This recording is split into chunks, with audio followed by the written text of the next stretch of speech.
سيئات أعمالنا من يهد الله فلا مضل له ومن يضلل فلا هادي له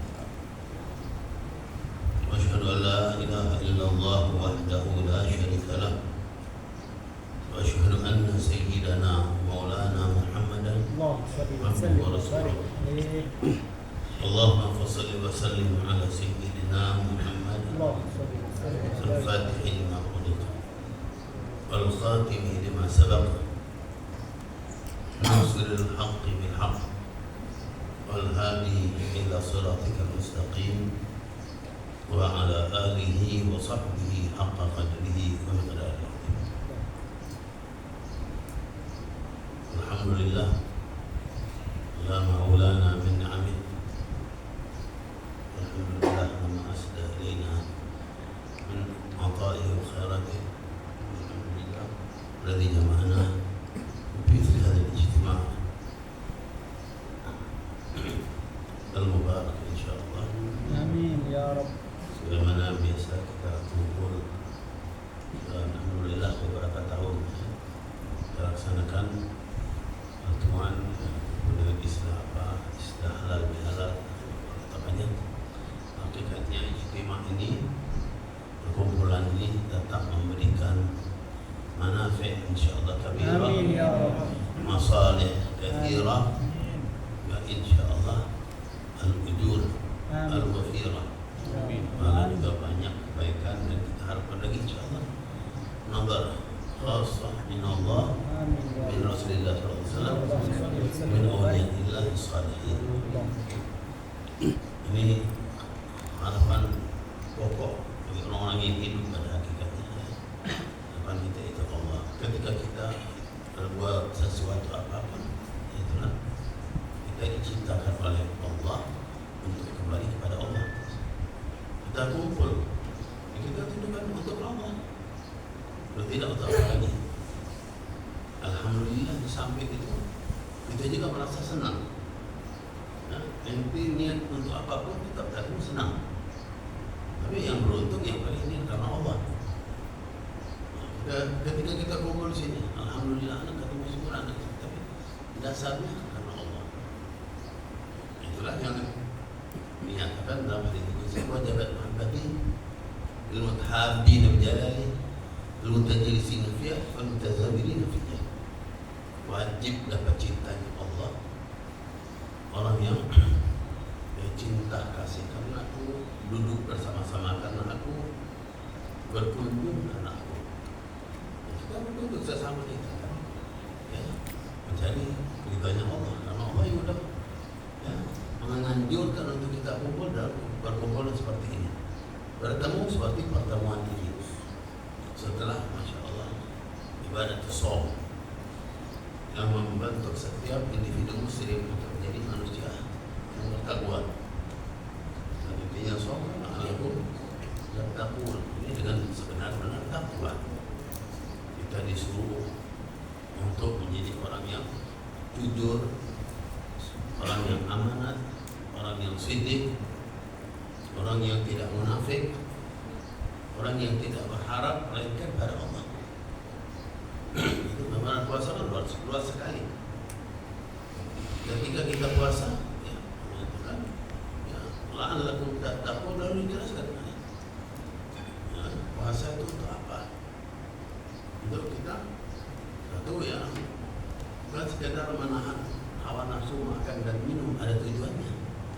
Inna somali wa najzibih. Som itu untukku. Kita puasa untuk siapa? Kalau dinyatakan Allah dalam hadis ini, puasa untukku. Kalau itu puasa untuk siapa? Ada tujuan lain. Ya kita kan berarti salah tujuan. Ya, alhamdulillah kita yang melaksanakan puasa berarti melaksanakan kewajiban. Tapi tujuannya itu arahnya untuk apa? Ketika puasa tidak makan, tidak minum, ya. Banyak hal yang tadinya dibolehkan, dilarang dalam berpuasa. Benar-benar kita membentuk jiwa kita, diri kita itu nurut dengan kata kepada Allah, ikut pada Allah, aturan Allah. Memang hakikatnya kita ya tidak punya kemampuan, tidak punya la haula wala quwata illa billah. Tidak ada apa-apa, tidak ada kemampuan, tidak ada kekuatan, tidak ada. Ya, melainkan dengan Allah. Allah SWT gambarkan dari awal ciptaan manusia. Walaqad khalaqnal insana min sulalatin min tin. Saya ciptakan dari tanah, ya, dari pokok-pokok atau inti tanah. Tsumma ja'alnahu nutfatan fi qararin makin. Dia anak al-insan namanya kata dia. Masih Nabi Allah Adam alaihissalam yang asli itu dari tanah secara langsung. Kemudian, ya, tsumma ja'alnahu nutfah. Dari situ diturunkan dari nutfah. Hakikatnya asal usulnya tetap tanah. Fi qararin makin, lalu tempat yang kokoh yang terjaga aman. Nutfah itu ditaruh di tulang sulbi, kokoh aman. Siapa yang jaga? Siapa yang memindahkan? Siapa yang naruh? Ya. Setelah dipindahkan ke rahim nanti, ya. Tsumma ja'alnahu tsumma khalaqna an-nutfata 'alaqah. Tsumma khalaqna al-'alaqata mudghah. Wa khalaqna al-mudghata 'idhaman, fasawna al-'idhama lahman, fa ansha'nahu khalqan akhar, fatabarakallahu ahsanul khaliqin. Allah gambar betul dari apa yang ngatur ini semua.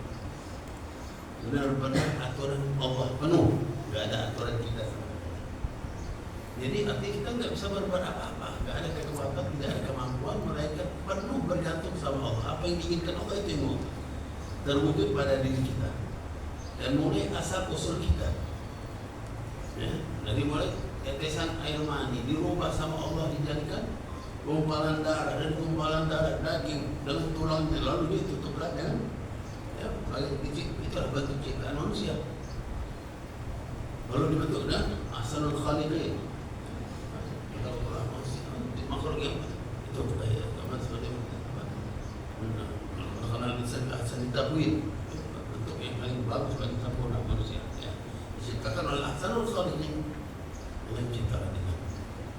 Intinya dari gambaran yang sering diucapkan, difirmankan oleh Allah dalam Al-Quran, asal usul kita itu menunjukkan kita itu tidak ada daya upaya, tidak ada kekuatan. Kalau sudah ada kekuatan, tidak ada apa-apa. Kita itu bergantungnya pada Allah. Tidak ada orang tua, tidak ada siapa, tidak ada. Ketika seseorang bapak dan ibu mewujudkan hubungan, lalu terwujudlah seorang janin nanti. Orang tuanya tidak berbuat apa-apa. Tidak ada ikut-ikut campur itu urusan Allah. Mulai dari air mani itu berpindah ke dalam rahim itu dibentuk. La bapak wala ibu yang ikut-ikut. Kita tahu Allah semuanya diatur oleh Allah. Penuh aturan Allah dari Allah. Sampai hakikat setelah ibu itu lahir sempurna, hamil sempurna, lalu dilahirkan siapa? Aturan Allah semua berjalan. Anak itu gak berbuat apa-apa, bayi itu gak ada apa-apa. Dia cuma itu aja diatur oleh Allah. Untuk menerima rezekinya Allah yang atur. Kalau dia pernah nyari rezeki dari kandungan ibunya, rezekinya gak istimewa. Bahkan diriwayatkan nyatakan dari darahnya seseorang wanita yang haid itu dikumpulkan ketika ibu itu hamil, dikasihkan makan. Dan itulah hakikat juga kita dari manusia ini dikasih makanan-makanan dari ini seperti itu. Darah, air susu ini, min baini farthin wa damin labanan khalisan. Saya dari antara darah dan kotoran. Allah ciptakan susu, minum susu enak, ajibnya. Asal usulnya darah dan kotoran. Memang manusia itu kalau Allah SWT ingatkan itu dari kotor-kotor semua.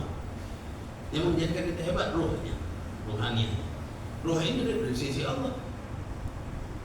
Ruh datang dari sisi Allah, dimasukkan ke manusia. Kalau sekadar biasa dia kita, ya itulah, nggak ada apa-apanya. Semuanya nilai-nilainya kan rendah.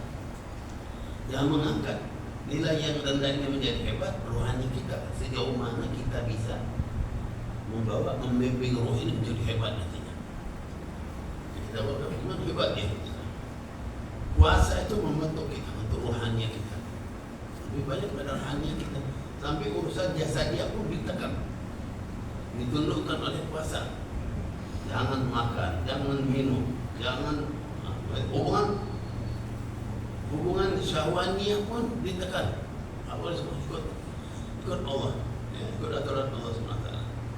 Maka hakikatnya itu setiap ibadat yang kita lakukan kita dibimbing untuk penuh kepada Allah. Sholat, ketika sholat kita tidak bisa buat apa aja yang ditetapkan Allah itu yang harus kita lakukan. Orang melaksanakan ibadatul haji itu juga sampai rambutnya sendiri tidak boleh diurus. Orang yang berinfak dengan zakat dengan sana dia harus merasakan itu bukan hak dia. Semua yang dikasih oleh Allah yang harus dia. Lalu karena kita yang diridhai oleh Allah, terus kita diajak untuk kembali pada Allah SWT. Tapi kan manusia sering lupa teman-teman. Kita sering lupa ketika kita berbuat, ketika kita lupa. Dan kita bukan hanya kadang-kadang kita ingat, tapi itulah istimewanya al-istiqomah. Istiqomah kita dibimbing 1 bulan penuh juga istiqomah di antara puasa terus satu hari ke hari ya biar istiqomah. Nanti lepas Ramadan udah berhenti lagi istiqomah di sini, belok lagi kan ya. Di bulan Ramadan alhamdulillah Quran rapi terus baca ya lebih banyak ya. Berhenti Ramadan berhenti juga Al-Quran. Nah itu penyakitnya ya. Di bulan Ramadan sholat witirnya, sholat mungkin sholat duha apa aja mungkin rapi ya. Selesai Ramadan hampir selesai juga kadang-kadang ya. Jadi kan penyakit semua. Istiqomah khairin alfi karamah. Ya. Istimewa sekali istiqomah kita dibimbing sebetulnya pada akhirnya Ramadan membimbing kita untuk benar-benar istiqomah menuju kepada Allah SWT. Lalu gambaran kita para sahabat radhiyallahu anhum bagaimana mereka ya. Mereka walaupun hadapin hal yang berat, cobaan-cobaan yang hebat, tetap istiqomah, tidak akan goyah. Kita kalau dengan Bilal disiksa, digebukin, taruh batu yang besar, nggak bisa apa-apa, luar biasa. Ya. Kita bayangin kalau kita digebukin berapa kali, udah, buat. Bilal tetap ahad. Walaupun itu berat, hampir mati, tetap masih bertahan. Khabbab bin al-Arat, itu sampai waktu itu Khabbab bin al-Arat juga seorang sahabat yang luar biasa, karena dia bertahan dengan ajaran Allah ini. Dia bukan muda, bukan hamba saya, cuma orang miskin, ekonomi lemah, hina di masa dia dulu. Kalau dia mau lari dari Islam muda, dia terhormat lagi. Maka dapat keuntungan waktu itu. Karena dia bertahan disiksa sampai besi panas itu ditaruh di tulang punggung. Besi itu panas sampai itu dibakar, ditempel dia. Tapi hilang sendiri apanya apinya itu panas itu karena lemak-lemak yang ada pada tubuhnya, keringatnya campur itu, nah itu ngabisin Pak. Tapi mati sudah itu. Gimana orangnya? Tetap aja bertahan, tidak goyah, tidak berubah. Istiqomah betul-betul pegangannya luar biasa dari cobaan yang begitu hebat. Ya. Ini. Mereka urusan dunia kalau waktu itu mau dulu ditawari, mau kurus, mau apa udah bebas. Ini dia bakal dapat ini. Ya, seperti apa kabelnya? Apa sallallahu agama yang ingin suatu efek Ka'b Malik radhiyallahu anhu dia waktu itu kan nggak ikut perang Tabuk. Jadi dia nggak ikut kan nggak punya alasan, cuma malas, tapi dia dapat hukuman yang luar biasa. Dia tetap bertahan dengan sidiknya dia. Lagi keadaan berat, apa masuk putuskan hubungan dengan Ka'b itu. Lagi dalam keadaan seperti itu ditawari oleh Raja Romawi. Ya, dengan harta ini Pak kamu ke sini kami akan kasih dunia sebanyak ini. Nah ini musibah yang kedua yang lebih besar lagi gitu. Jadi musibah pindah tambahan lagi musibah lagi kata beliau. Bertahan dengan sidik, ya, dengan benar jujur itu udah berat gitu. Ada tawaran bakal dapat kursi yang hebat dengan kedudukannya istimewa. Ini arahnya langsung arah ke dunia. Tetap bertahan. Ya, jadi robek itu suruh balik ini, bawa surat itu seperti itu. Beliau ini, beliau harus dirobek dulu. Ya, pengen tetap membuktikan, ya, beliau itu ahli istiqomah, sungguh-sungguh ikut dengan baginda Nabi kita Muhammad Sallallahu Alaihi Wasallam. Ini hakikat gambaran-gambaran kita lihat yang terjadi pada as-salafun as-salihun, para orang Islam yang terdahulu yang hebat, mereka baik lagi, luar biasa gambaran mereka. Ya. Nah kita juga menghadapi apa yang dihadapi mereka. Sebetulnya kalau kita lihat kita ini mesti cobaan kita sedikit. Kenapa? Kalau mereka cobaannya seperti Khabbab bin al-Arat tadi, Bilal bin Rabah, Ammar bin Yasir. Mereka bertahan dengan Islam ketika orang Islam cuma berapa orang. Ikut yang lain kan, kalau dia yang lain banyak ya, daripada dia kan, pasti Islam lagi perang ya. Nah, yang lain bebas dan tenang dunia akhirat. Kehidupan semuanya bebas, bahagia. Tapi mereka di situ tetap bertahan. Kan hebat luar biasa, beratnya di situ. Karena itu nilai infaknya mereka sampai dinyatakan Allah ya. Beda dengan nilai infaknya orang-orang yang setelah mereka. Nah, mereka berinfak di saat perjuangan yang begitu berat, masih ada yang infak. Mereka ibadah di saat halangan untuk ibadah itu begitu berat, mereka tetap ibadah. Membaca Al-Quran, membaca Al-Quran, waktu itu seorang nada semuanya sulit, mereka baca Al-Quran. Mereka punya keluarga, mereka juga punya kesibukan. Kadang-kadang mereka mungkin tidak sesibuk kita. Nah, kita tidak sibuk malah. Hanya sibuknya kita sama HP-nya. Kita lebih banyak kadang-kadang mungkin ya. Kita lebih sibuk sama HP. Jadi, mereka lebih sibuk, mereka lebih sulit kerjaannya. Ya, hidup mereka lebih berat. Masyaallah hadirin rahimakumullah. Tapi mereka bertahan. Setelah mereka telah wafatnya Rasulullah SAW, sahabat juga tetap bertahan. Cobaan itu ada pada mereka. Ya, cobaan mereka itu dihadapkan oleh dunia. Tapi di antara mereka nyatakan, dia ketika setelah wafatnya Rasulullah SAW, lihat makanan itu bukan lagi sekadar makan yang ajib-ajib ya. Kalau dulu di masa Rasul makan kuahnya cuma siko ya. Tidak pernah dapat makan waktu ada acara makan 2-3 kuah. Kuahnya baik gambarnya. Ada siko. Nah sekarang setelah ada wafatnya Rasul ada 2 kali nangis sahabat. Ya Allah, jangan sampai aku dipisahkan dari Rasul gara-gara ini. Ya, nanti di mana sama Rasul nanti ya Rasul waktu itu kita makan segitu.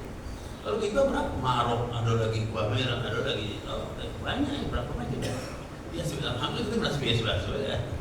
Jangan rasa ada apa-apanya ya. Nah itu sahabat sama gitu. Cuma masalah kalau kita sepele jalan gitu dikit ya. Tapi mereka takut nanti gara-gara seperti ini kita udah digabungkan sama Rasul. Nah itu mereka takut nangis. Ya Allah di masa Rasul kita makan cuma sikok kuah, ini 2, ini 3, 2 itu berkali 2 aja udah naik tambah lagi. Kita sekarang ya Allah banyaknya kuahnya, makanannya, bolornya, udah macam-macam lagi ini ya. Oh macam-macamnya ramai makanan kita. Itu satu gambaran ya. Dan sedikit kita dengar seperti ceritanya Abu Ayyub Al-Ansari pernah terjadi Rasulullah makan di rumahnya, meninggalkan makan bawang, makanan yang ada bawangnya. Bawang itu sudah dimasak. Ya. Kalau kita bawang yang masak, alhamdulillah nggak jadi makruh hukumnya menurut mazhab kita. Tapi Rasulullah SAW meninggalkan walaupun bawang yang sudah dimasak. Ya, karena sekarang bawang yang sudah dimasak pun belum tentu aman juga. Kadang-kadang udah dimasak masih ada. Buktikan ada sisa bawang yang nempel di gigi rasanya ya masih ada. Baunya itu sekali masih ada. Rasulullah ketika meninggalkan bawang ditanya oleh anak, lalu dia munajat. Aku selalu munajat bersama para malaikat. Ya kalau aku makan seperti itu, malaikat akan menjauh. Apa malaikat? Kalau kita ya malaikat ada kan jauh dari urusan kita. Anak makan aku baik, minum aku baik. Nah bau dah kok kita urusan. Malaikat itu jaga bau juga untuk ya hidup dengan para arwah as-salihah, para malaikat, orang-orang itu kehidupan mereka. Jadi mereka jaga sedemikian rupa. Dan kita sekarang ini kalau dapat urusan seperti ini, alhamdulillah masih tidak begitu berat. Makanan minuman dari asal kita juga masih ada yang bisa kita pegang, kita ambil. Tapi kadang-kadang menjadi orang yang bergerak di bidang dakwah ini, ya kita memang harus berhati-hati seperti diingatkan Rasulullah SAW. Ya, ditakutkan oleh Rasul. Al-khadra ad-damin, dunia, harta kekayaan, ya, jabatan dan kedudukan, al-jah, gitu. Ya. Dulu subhanallah kita waktu balik dari Mekah, karena baru sekitar tahun 84 dan kita ke Jakarta 84 kumpul dengan beberapa ikhwan. Ya, itu masih belum yang ada dari Hanum, belum ada terus sekali. Kita lihat ngomong-ngomong ya Allah kita ini dakwah gimana caranya dakwah yang bakal kita hadapi ini bukan sekadar ya berat negatif orang atau menghadapi orang, kita juga akan dihadapi oleh cobaan-cobaan. Cobaannya apa? Fulus. bakal coba sama Polus. Nanti gimana kita bakal ngadepin Polus? Kasih orang duit, ya. Orang dulu kan kalau dakwah dapat Polus, ada kan?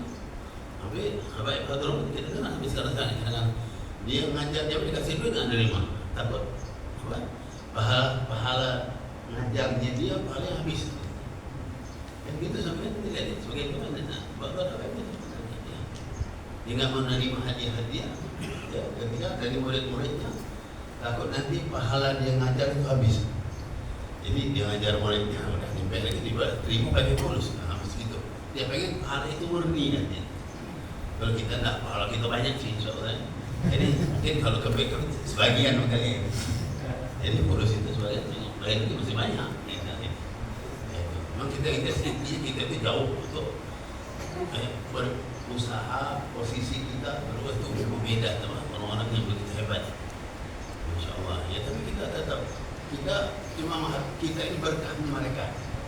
Tapi hati-hati jangan terlalu jauh niatan mereka. Kalau udah batasan semakin jauh, coba semakin jauh hati-hati. Ya tadi sahabat aja sama masalah kuah habis sudah nangis kita ya. Kalau udah terlalu jauh, cobaan ya, kita coba terus. Bukan hanya dari murid kan, dari pejabat, orang-orang yang punya harta. Ini cobaan juga. Ya. Kita kenal sama yang punya Polus, nah, hati-hati juga. Cobaan, anak ngerasa sebenarnya, tapi hati-hati jangan sampai terbawa. Ya. Apalagi kita sampai mengharap sama mereka. Dan kadang-kadang bisa aja orangnya upaya kita sampai kuat berharap sama dia. Bukan hanya di situ, kadang-kadang orang biasa mengundang kita, kalau undang ngasih duit. Diharapkan kadang-kadang ya, pada undang aja ya. Karena dia diundang itu untuk apa? Untuk Polus apa untuk dakwah, untuk apa?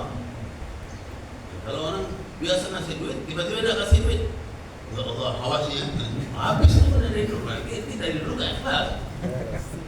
Dan gitu kan itu cobaan jiwa ada ya, cobaan perjuangan itu sebetulnya. Kalau dapat duit, nah muskilnya awas dah ya. Kalau itu kalau ada usaha, kadang-kadang kan kalau ada usaha datang lagi kita aman aja. Jadi udah dari dasarnya udah berubah. Nah, ini fitnah sebetulnya cobaan ini. Nama Allah harta ini fitnah ya udah nyatakan Allah ya. Ini harta fitnah. Jadi hati-hati ketika itu ya kita boleh nanti mau terima ya dengan halal insyaAllah boleh terima karena banyak juga Imam Ghazali itu boleh kan kita terima. Apalagi kita memang yang membutuhkan memerlukan ya itu ya, kita nggak semagum dengan orang lain yang menolak dengan pengen pahala yang murni yang tulus ya sebagai mereka ya kita dengan seadanya nanti terjadi maka penting beda-beda ada derajat yang berapa kita nggak tahu derajat berapa kita masing-masingnya nggak tahu kita ya lihat dirinya masing-masing gitu kan sejauh mana. Intinya masih ada Rabbana atina fid dunya hasanah fil akhirah hasanah wa qina adzabannar. Itu masih itu. Jangan sampai dipegang oleh semua santikan sini istilahnya. Dari pondok-pondok doa sapu jagat kan ya doa baik dunia baik akhirat baik udah betul enggak aman dari adab beres itu kan. Itu. Tapi enggak tahu nilainya cuma aman dari adab masuk surga tingkat berapa enggak tahu yang penting masuk surga. Nah, tapi kan kalau orang ini enggak Nabi masuk surga tingkat yang paling tinggi. Nah itu agak mikir kan. Seperti yang diharapkan oleh ya sahabat Rasul orang yang punya himmah aliyah, punya semangat yang tinggi. Ya intinya kita kembali lagi pada kita. Ya, cobaan yang perlu kita hadapi adalah ketika kita dakwah. Ya. Orang itu mengasih sesuatu, jangan dijadikan sesuatu itu sampai mengikat kita. Karena tujuan kita bukan itu Allah. Tujuan kita itu Allah. Seperti yang digambarkan Allah tentang al-muhajirun wal ansar. Al-fuqara al-muhajirin alladziina ukhriju min diyarihim wa amwalihim yabtaguna fadlan min Allah wa ridwana. Ada anugerah Allah, ridwan Allah itu utama. Yang lain-lain hartanya mau hilang, kekuasaan apa saja tidak ada peduli. Ya. Orang-orang Ansar waladina tabawwa'u ad-dara al-iman min qablihim yuhibbuna an hajaru ilaihim wa la yajiduna fi sudurihim hajatan 'anhum. Ya. Senang sama orang yang datang, ngasih orang senang, cinta. Tapi di hati itu sekarang tidak ada apa-apa tentang dunia ini. Bersih dari urusan dunia. Orang perlu kasih, sedangkan dia butuh, dia penuh. Itu sebenarnya orang Ansar berapa banyak kasih yang digambarkan dalam sirah Nabawiyah.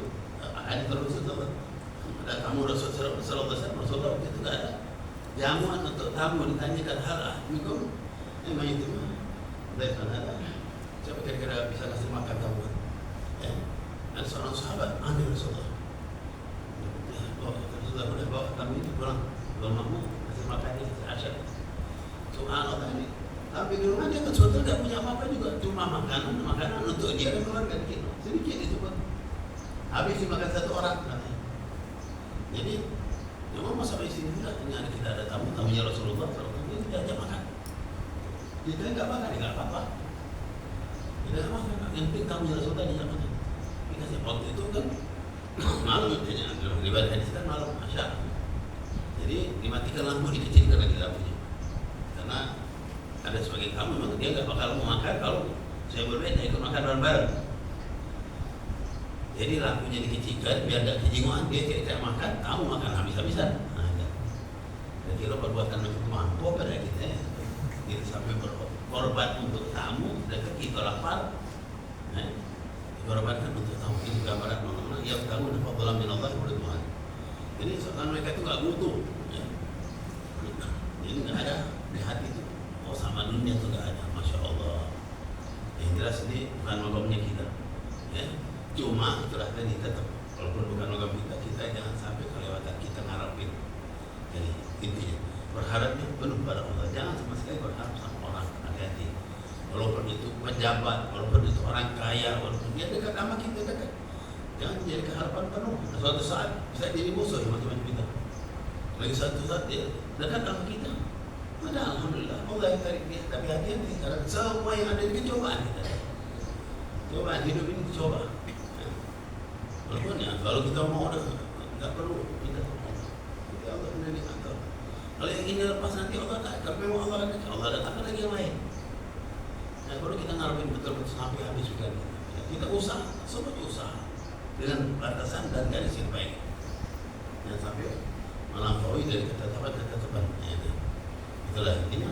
Dan kembali lagi tujuan kita Allah SWT berhakikat dan jangan sampai kita ke bawah jauh dari jalur itu. Memang kita sama-sama mengakui kita ini lemah. Kita sering lupa. Kita juga sering belok. Kita bukan orang ahli istiqomah, tapi bukan berarti menyerah. Bukan orang yang tetap harus berusaha. Itulah kita dituntut. Kita dibimbing setiap waktu. Di setiap waktu sholat, setiap waktu ibadah, setiap waktu puasa tambah lagi. Membimbing kita biar hidup kita untuk benar-benar menuju kepada Allah dan karena Allah. Ini alhamdulillah ya hubungan kita itu dasarnya. Usahakan untuk benar-benar mencari ridhonya Allah dengan sidik, seluruh berusaha sebenar-benarnya. Ya, dengan aman yang sebenar-benarnya. Jangan sampai terwujud nifaq, naudzubillah ya. Ini bohong, ya enggak sungguh-sungguh. Nah, itu berarti sudah bagian daripada nifaq, naudzubillah ya. Semoga Allah yaufiqna wa yuwaffiqna sholihin. Sallallahu alaihi wa sallam. Sidna sinatana kama sadara sinatana wa dinna kama hadu wa sholihin. Al-Fatihah.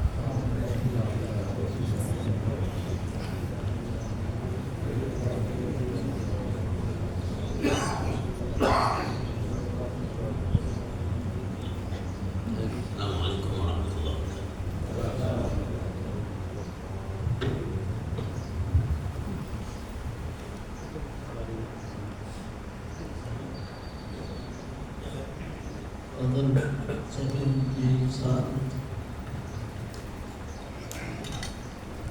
untuk masalah maaf. Silakan siapa yang ingin bertanya sama dia. Di waktu untuk satu atau dua pertanyaan.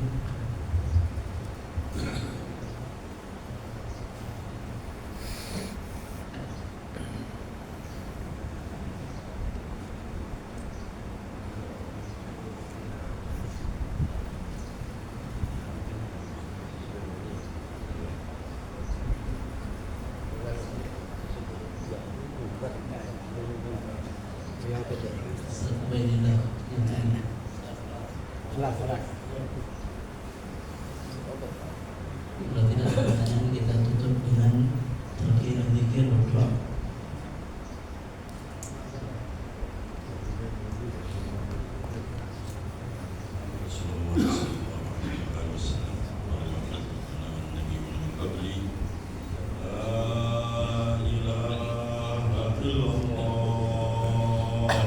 La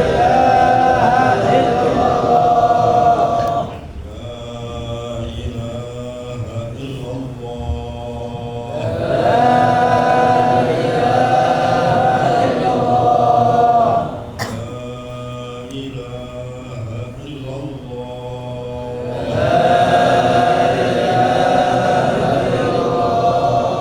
محمد رسول الله صلى الله عليه وآله وسلم كلمة حق عليها نحيا عليها نموت عليها نبعث إن شاء الله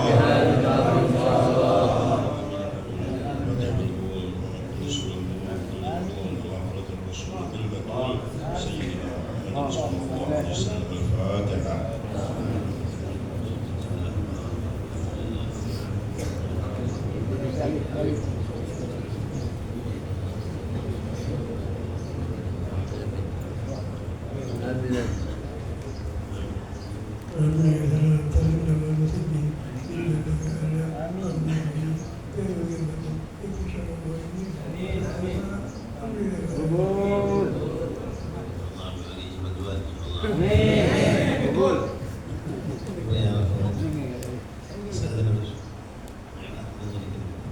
Kalian bermuamalah dengan orang yang dikasih tujuan yang mereka itu mungkin telah memang mensupport dakwah itu. Bagaimana menyikapi ketika misalnya pas kita lagi ada acara, mereka ini orang yang memang atau baru juga hijau, baru dengan sedekah, baru dengan majelis.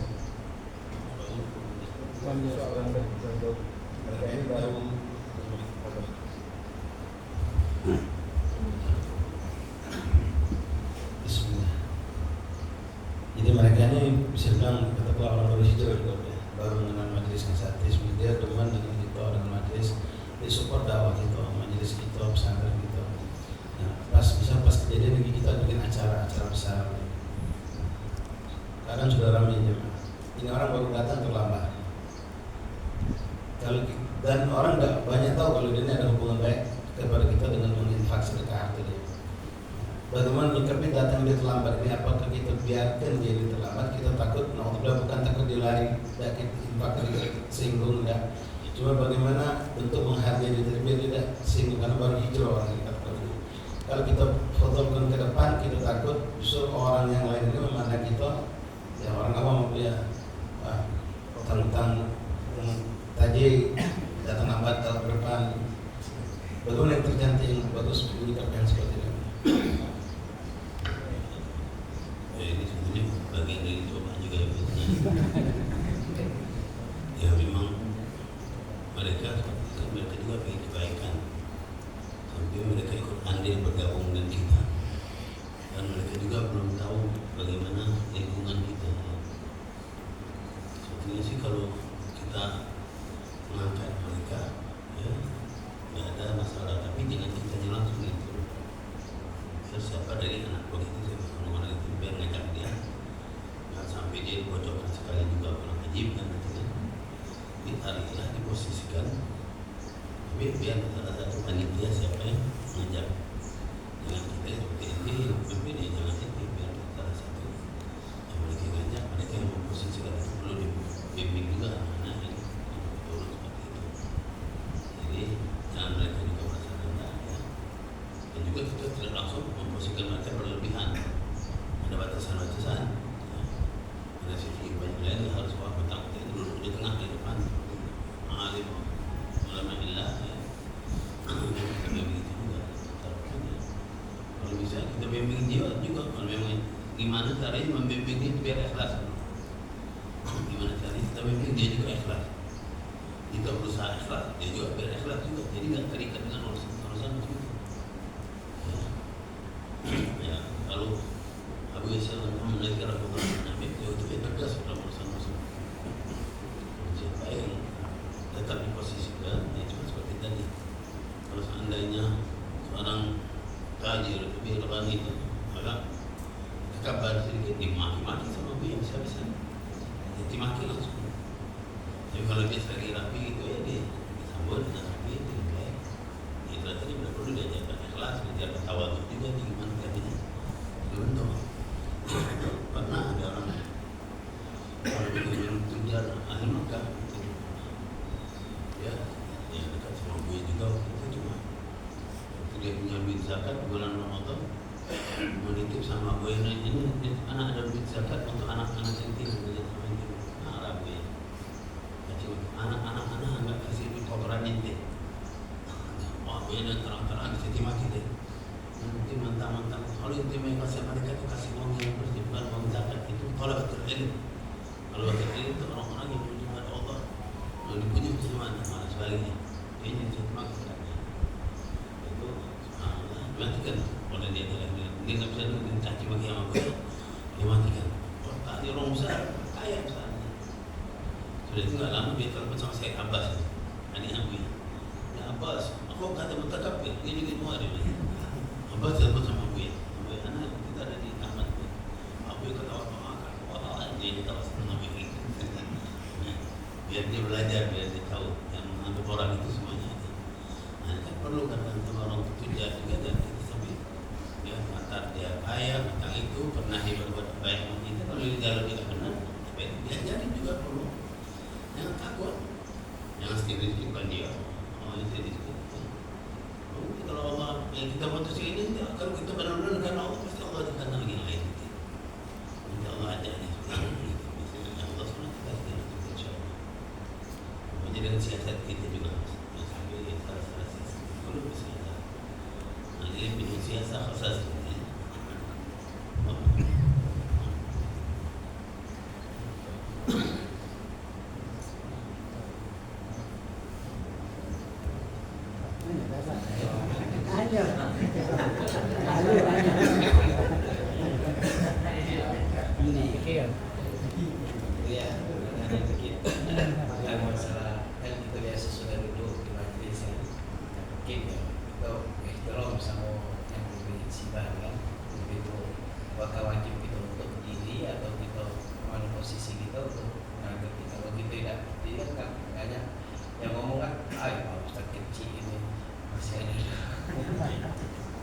nah sikap kita untuk itu apa kita berdiri atau kita kasih ke dia nah itu sikap kita betulnya kan ada kaidah begini ada iqrar fil qur'an iqrar ila Allah itu nggak ada mengutamakan orang lain kita dapat dulu ini kita dapat dulu orang lain urusan lain apa dia terlambat orang sendiri ya tapi ada juga mereka orang-orang yang tertentu betul ya ilmu apa yang makanan mungkin itu kita posisikan cukup gambar Sayyidina Abdullah bin Abbas beliau duduk sama Nabi SAW masih kecil sebelah kanan beliau duduk sebelah kanan Sayyidina Abu Bakar bagi kita tiba-tiba Rasulullah dapat air minum Rasulullah bilang minta izin untuk ngasihkan di sebelah kiri karena harus dikasih di sebelah kanan pernah dengar hadis dia hanya kata Abdullah ada bagian aja kita rumah yang kalau Sayyidina Abu Bakar sebenarnya nggak ada urusan ada itu bagian aja kita filbar itu juga pakai dalam urusan sholat untuk orang tua itu udah ada geser-geseran itu udah dapat nah posisi sholat itu posisi semakin dekat kan semakin besar nilainya pahalanya sekarang boleh anda kasihkan orang lain ya buat siapa nah itu sudah tadi orang yang punya kalau ini tahu secara umum itu lain itu orang kan tidak semuanya orang semuanya tentang siapa tidak tentang itu tidak ya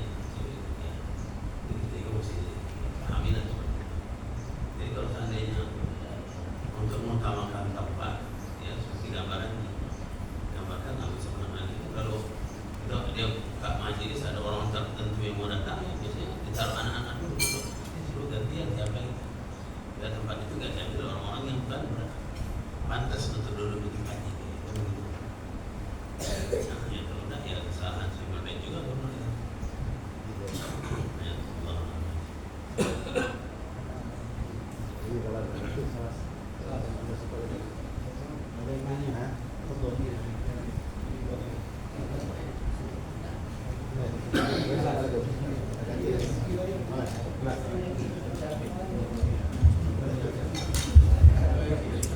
Izin Abu ya. Untuk dalam kesempatan yang berkah ini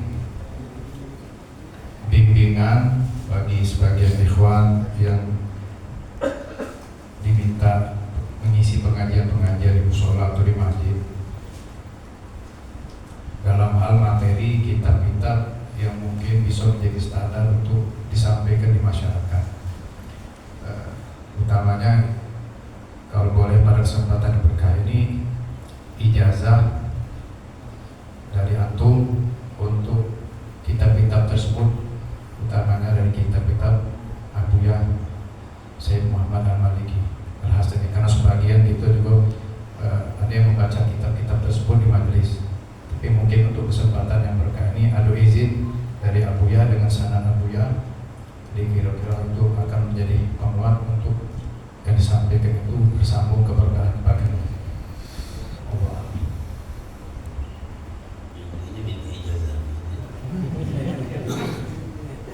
Ya bukan masalah ngajar, bukan masalah materinya, tapi insya Allah sebetulnya Abu Syekh Muhammad beliau itu setiap kitab yang beliau susun dinyatakan anak sudah dinyatakan pada siapapun yang sudah menerima kitab tersebut.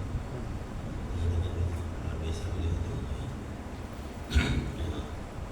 Kalau ijazah ya, kan sebetulnya memang dari dulu nggak pernah, hampir nggak pernah ijazah itu. Kami kita sebetulnya alhamdulillah sebetulnya akhirnya sempat belajar kan banyak kita dapat ijazah dari masyarakat.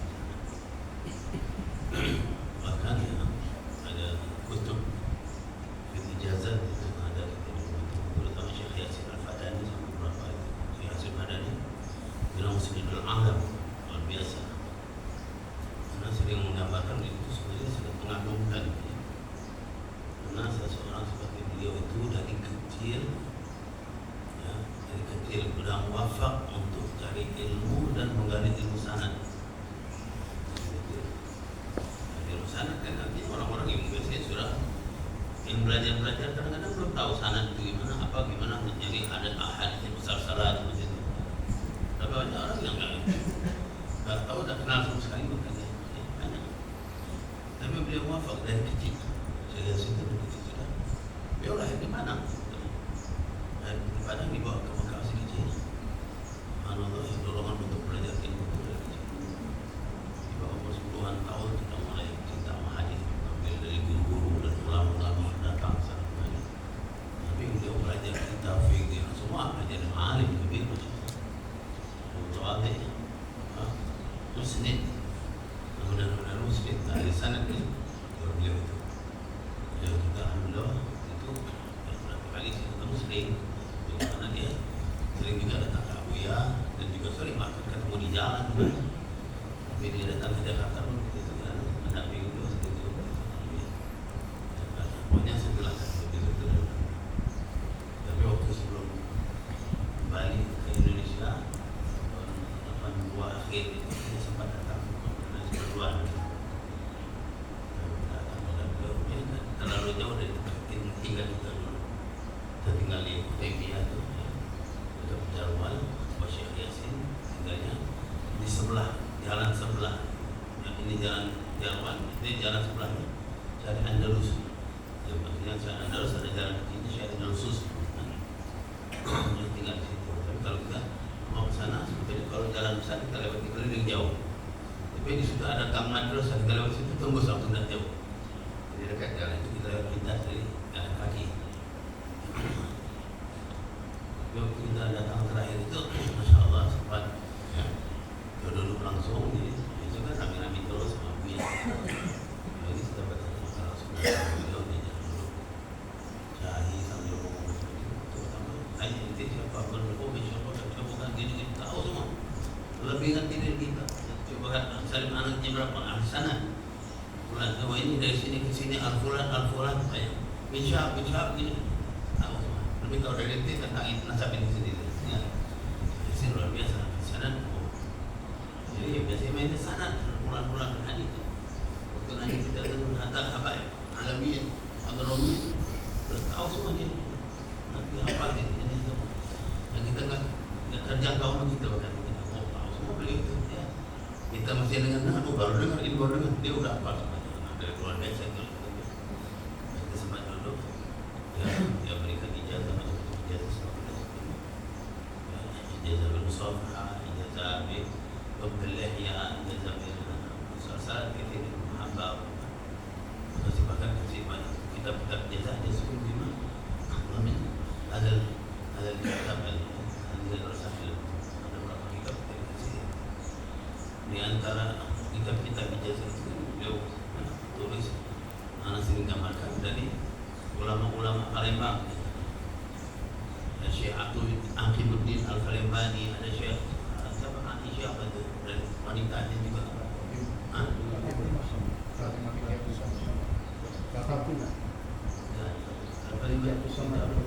Bukan, ada lagi yang lain lagi.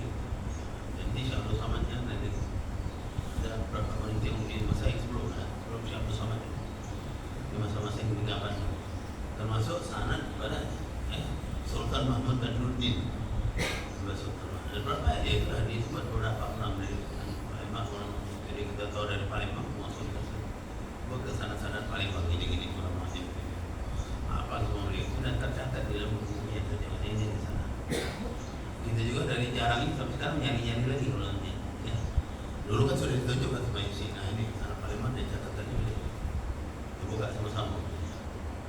Karena kalau kita nyuruh anak buka nyari lagi yang kita perlu boleh kitab ini ada berapa kitab yang dikasih ada 4.000 kitab. Jadi kali lagi kalau kita jarang buka kitab itu. Nah beliau itu ya luar biasa dia. Tapi yang beliau gambarkan yang termasuk kita mengatakan kamu itu apa beliau ketika melibatkan hadis Al-Salsal Bigab dari yang jemput. Beliau melibatkan dari beberapa ulama masyayikh. Tapi di antara yang beliau melibatkan seorang wanita juga. Syekhah siapa? Katanya lupa anaknya. Jadi dia melihatkan seorang wanita yang masih kecil. Kata mu langsung kan masih kecil ya, saya bisa bebas bulan bulu. Ini ambil riwayat. Bayangkan dia ngambil riwayat sebelum bulu itu kan suatu hal yang ini kan. Kalau kita kan nggak kepikir, itu umur berapa baru tahu ada riwayat musalsal, ada apa yang pengen tahu, kita pengen ambil itu. Jadi sudah ambil riwayat musalsalan tadi. Jadi dia menggambarkan atau menceritakan waktu anak ngambil dari si fulana itu Yasin ketawa sampai kenapa? Anak kan ngambil dari seorang wanita perempuan itu Syekhah fulana hadi lama rawat hadis riwayat فقبضت جناها وهي ما لها لحية jadi dia lama rawat تضحك jadi waktu riwayat itu wanita itu Syekh itu ketawa dia gitu. Meriwayat hadis ini semuanya orang laki yang megang leher semua punya jenggot. Lalu dia begini, nggak ada jenggotnya dia. Jadi subhanallah Syekh Hasid sempat ngambil dari tidak punya jenggot di Rompino. Tapi alimah hadithah luar biasa kan ini punya hebat.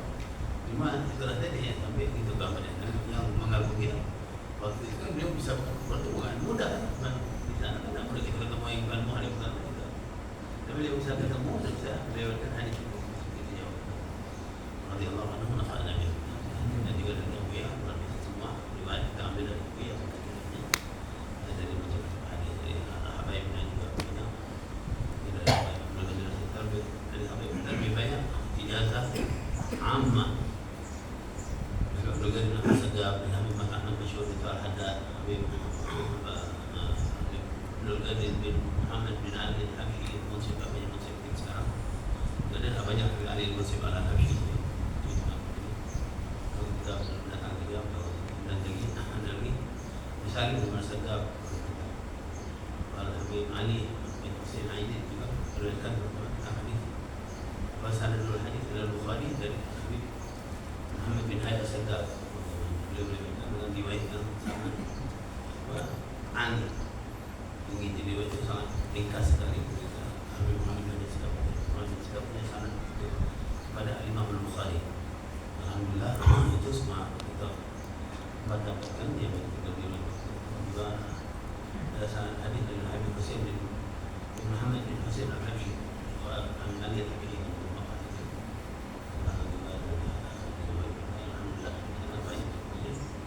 cuma di situlah kita merasa kita riwayatkan itu banyak luar biasa ini syaraf luar biasa kemuliaan kita dapat itu tapi kita kan bodoh nanti kalau mana pentingnya biasanya kalau orang itu kan dicatat lagi dimasukkan kan catatan dia ditulis lagi dimasukkan benar repot seperti kita ambil dari Quran ambil dari Quran dari Abu Ya ada orang yang mungkin seperti itu rajin dia nulis kalau kita kan sekarang udah hampir putus dari tulisan dari rajin nulis lagi hampir rata-rata di kantong itu tidak ada merah udah dari habis semua ya dulu kan mau nulis pengen pakai Abu Ya itu Abu Ya nggak bisa satunya dari pena dan suap. Ya mana kalau tercatat itu dari pena. Ada buku kecil sih, karena beliau apa itu tercatat sama dia. Itu udah direkam lagi nih. Direkam. Mana aja yang sampai sekarang anak minta selesai anak bilang, rehlahnya Abu ya perjalanan Abu kemana aja itu tercatat. Beliau ke Palembang termasuk ketemu sama si Quran ada semua tercatat disebut. Lalu dia di Palembang majelis pidato itu tercatat. Ya pidato direkam suruh catat lagi. Ada semua. Itu kalau rehlahnya Abu kalau dikatakan atau berapa kitabnya. Nah catat semua. Anak ngomong sama si anak. Anak pengen rehlahnya Abu itu dicetak bilang. Oh iya, usahakan gitu. Misalnya beban kita 4 bulan biasa. Kita bakal tahu ulama-ulama di mana-mana yang mutakhir itu bakal bagus. Simpulan-simpulan karena tercatat semua waktu penafaan Nabi.